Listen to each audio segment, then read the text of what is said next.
This isn't just motivational fluff. This is a fundamental law of human achievement, a kind of magic that the most accomplished people in history have all understood, either instinctively or through hard-won experience. It's the audacious, life-altering, world-building magic of thinking big. And over the next while, we're going to explore not just why it works, but exactly how you can harness this magic to start constructing your own empire in the sky, starting from the ground you're standing on right now. Let's begin with a story about two bricklayers. You might have heard a version of this, but it's worth revisiting.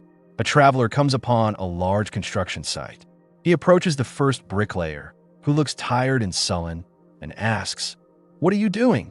The bricklayer doesn't even look up. He mutters, "What does it look like?" "I'm laying bricks, one after the other. It's backbreaking, boring work. This mortar is drying out my hands." The traveler moves on and finds a second bricklayer, just a few feet away. This man is whistling a tune. His movements are swift and precise, and there's a light in his eyes. The traveler poses the same question, "What are you doing?" This bricklayer pauses, looks up at the soaring structure, and smiles. "Me?" he says with pride. "I'm building a cathedral." Both men are doing the exact same physical work. They are handling the same bricks, the same mortar, under the same sun. But one is trapped in a tedious, meaningless job. The other is part of a grand, sacred mission. The difference? Entirely in their minds. The first bricklayer is thinking small, focused only on the immediate, painful task. The second is thinking big. He sees the blueprint. He feels the future glory of the finished cathedral. That vision transforms his labor into a privilege. This is the core of the magic. Thinking big isn't about ignoring the bricks. It's about understanding what you're building with them. Most of us get stuck in the bricklaying mindset. We focus on the drudgery of today's to-do list, the minor irritations, the small problems that feel massive in the moment. We become technicians of the trivial. But the architect mindset, the thinker, always has the cathedral in mind. Every brick laid is a deliberate step towards a magnificent goal. The magic lies in this shift. When you start thinking like the architect of your own life, the very nature of your daily actions changes. Obstacles become interesting engineering challenges. Setbacks become learning opportunities. And mundane tasks become infused with purpose because you know they are part of something monumental. So, how does this magic actually work? It operates on a simple, yet profound, psychological principle. Your beliefs shape your actions, and your actions shape your reality. Imagine your mind is a garden. Thinking small is like planting weeds of doubt, fear, and limitation. They grow quickly, choke out other plants, and soon your entire mental landscape is overrun with negativity. Thinking big, on the other hand, is like planting seeds of giant sequoias. You have to nurture them, protect them, and believe they will grow, even when they're just tiny saplings. But once they take root, they become an unstoppable force, altering the very ecosystem around them. This isn't a metaphor, it's a neurological fact. Psychologists call it the reticular activating system, RAS. Think of your RAS as a personal filter for your brain. It's tasked with focusing your attention on what it deems important, based on your beliefs and goals, and filtering out the rest. If you believe the world is a hostile, scarce place, your RAS will constantly point out evidence to support that: the rude comment, the missed opportunity, the negative news story. You live in a confirmation bias loop of your own small thinking. But when you decide to think big, you reprogram your RAS. You tell it, "I am capable. Opportunities are everywhere. I am building something great." Suddenly, your brain starts noticing things it previously ignored. You'll spot a potential collaboration in a casual conversation. You'll see a solution to a problem where you once only saw a dead end. A book title will jump out at you from a shelf, containing the exact idea you needed. The universe hasn't changed, your filter has. The magic was always there, but you finally gave yourself permission to see it. This is the contagion of confidence. A big thinker doesn't just feel more confident, they act more confidently. They speak with more conviction. They take calculated risks. They present ideas with enthusiasm. This outward behavior is infectious. It attracts resources, people, and luck. People want to be part of a cathedral, not a pile of bricks. They are drawn to the vision, the energy, the belief. Your internal state of thinking big becomes a self-fulfilling prophecy, magnetizing the very opportunities you once thought were out of reach. Okay, the philosophy is compelling, but magic without a method is just wishful thinking. So, let's get practical. How do you actually become a big thinker? You build your mental cathedral on 4 sturdy pillars. Pillar 1. Kill the giant of excusitis. The most common disease of small thinkers is what Dr. David J. Schwartz called excusitis in his classic book, The Magic of Thinking Big. It's the addiction to excuses. I don't have the right degree. I'm too old. I'm too young. The economy is bad. My boss doesn't like me. Excuses are psychological crutches. They make us feel better in the short term by absolving us of responsibility, but they cripple us in the long term. Every excuse is a brick you don't lay for your cathedral. The antidote: practice the language of responsibility. Replace "I can't because" with "how can I?" This simple linguistic shift moves you from a passive victim to an active problem solver.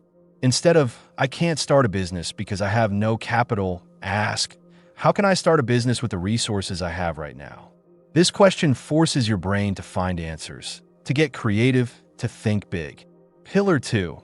Manage your environment. You are the average of your inputs. You're not a closed system. You're constantly being shaped by the information and people you surround yourself with. If you spend your time with chronic complainers, news addicts, and energy vampires, your thinking will shrink to match their pessimism. The antidote: be ruthlessly selective about your environment.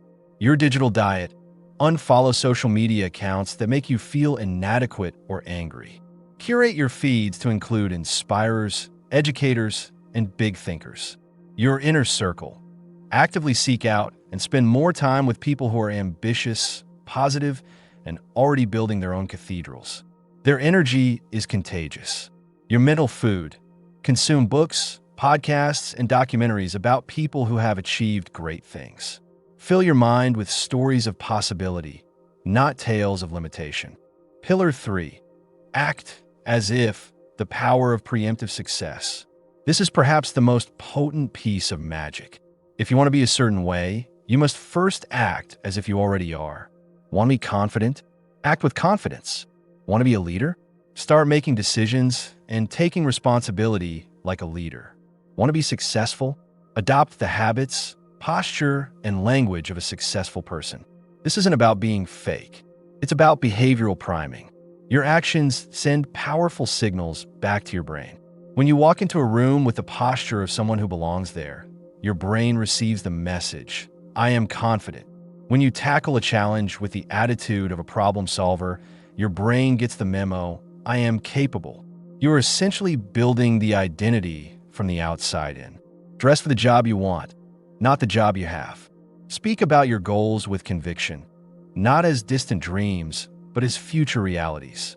This acting as if mentality builds the neural pathways and the external evidence that make the desired state your new normal. Pillar 4. Set goals that scare and excite you simultaneously. Small thinkers set realistic goals. Big thinkers set goals that are slightly unbelievable, even to themselves. A small goal doesn't ignite your passion. It doesn't force you to grow, to innovate, to become more than you are today. A goal that truly excites you and scares you a little unlocks reservoirs of energy and creativity you never knew you had. Don't just say, I want a better job. Say, I will become the head of my department in 3 years, or I will build a side business that replaces my full-time income. Write these goals down. Break them down into quarterly, monthly, and weekly actions. When your daily bricklaying is connected to a goal that makes your heart pound, fatigue diminishes and motivation soars. Beyond the pillars, a master architect needs fine tools. For the big thinker, these tools are intangible but invaluable. Tool 1. The language of giants. Listen to the vocabulary of a small thinker. I'll try, I hope, I wish, that's just impossible. Now listen to a big thinker. I will, I can, let's find a way, it's a challenge. Your words are the incantations that shape your world. They program your subconscious and signal your intent to others. Eliminate weak, passive language from your vocabulary. Speak with positive, active, and definitive words. You are casting spells with every sentence. Make them powerful ones. Tool 2. The time-bending perspective. Small thinkers are trapped in the immediate. They are reactive, putting out today's fires. Big thinkers operate with a long-term perspective. They make decisions based not on how it will affect them today, but on how it will serve their 10-year vision. This long-term perspective is a superpower. It allows you to endure short-term discomfort for long-term gain. It helps you see the failure of today as a necessary data point on the path to the success of tomorrow. When you're building a cathedral, you don't despair over a single cracked brick. Tool 3. The alchemy of failure. To the small thinker, failure is a verdict. It's proof of their inadequacy. It's a reason to stop. To the big thinker, failure is feedback. It's data. It's tuition paid in the University of Experience. Thomas Edison didn't fail 10,000 times to invent the light bulb. He found 10,000 ways that didn't work. Every setback was a lesson that steered him closer to the solution. When you think big, you reframe failure from a destination to a detour. You learn to mine it for its hidden gifts, the resilience it builds, the course correction it provides, the humility it teaches. This alchemical process of turning leaden failure into golden wisdom is one of the most critical skills a big thinker can master. We started this journey by asking you to look past the ceiling and imagine your empire in the sky. We've walked through the mindset of the architect, the psychology of belief, the practical pillars, and the invisible tools. Now, the only question that remains is, what will you build? The magic of thinking big is not reserved for a special few. It is a choice available to you in this very moment. It begins with a single, deliberate thought, a decision to stop laying bricks mindlessly and to start envisioning your cathedral. It won't always be easy. The weather will turn. Bricks will break. There will be days when the blueprint is blurry and the voice of the small thinking bricklayer in your head will be loud. On those days, you must return to the vision. Close your eyes again. Look up at your empire in the sky. Feel the pride, the joy, the fulfillment of having built it. Let that feeling fuel your next action. Start today, not with a giant leap, but with a single big thought. Today, identify one area where you've been making excuses and reframe it with a "how can I?" question. This week, have one conversation where you speak about your goals with the language of conviction, using "I will" instead of "I hope." This month, write down one goal that genuinely scares and excites you. Break it down into its first, smallest step and take it. The universe is not hostile to your dreams. It is simply indifferent. It will deliver back to you the energy, the opportunities, and the results that correspond to the size of the thoughts you project into it. So stop thinking small. Stop building small. The world has enough piles of bricks. It is waiting with bated breath for your cathedral. So go on, pick up your trowel, look at your blueprint, and start building. The magic is yours to wield.